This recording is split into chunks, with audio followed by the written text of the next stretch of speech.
What about mentally?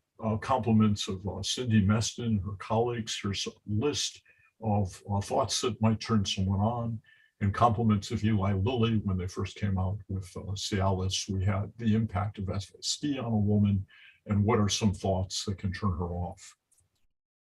Obviously, relationship factors can also be bidirectional.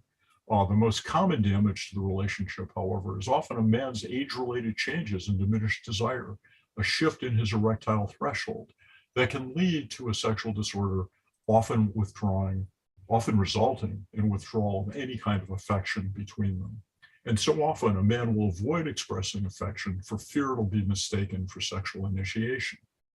The absence of that affection then can result in a partner feeling rejected, questioning their own attractiveness, and negative thoughts regarding their own self-esteem and self-worth. That can result in bitterness, significantly increased tension, loss of intimacy, and even love. It's a very, very vicious cycle. And the treatment goal, of course, is to reverse that and create a virtuous circle. Recently, an ever more common complaint, quote, "I found my husband watching porn and now I feel betrayed." So whether these men are just testing themselves or continuing a masturbation practice, while it may reassure him that all is working fine and that his sexual needs can be met, but a partner's discovery of that masturbation aided by porn, if it's been secretive, can be very, very dire.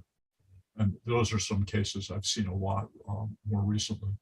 Now, we used to teach that the five most common issues that couples argued about were sex, money, kids, in-laws and family relations, domestic chores, and religion. Now we have to add COVID and its sequela, and politics, especially in the USA around election time. Tension from any of these may result in precipitating or maintaining a sexual disorder. It's not just marital tension. Divorce itself, of course, can do the same. Here's a cartoon that depicts the etiology of a man who suffers from ED, secondary to being humiliated by his ex-wife. This was a case I had a number of years ago, where the man came to see me having developed a secondary erectile dysfunction, and the precipitating incident for that was in open court during their divorce. His wife stood up and screamed at him, "You were the worst sex I've ever had in my life." The guy was obviously humiliated, embarrassed, really mortified.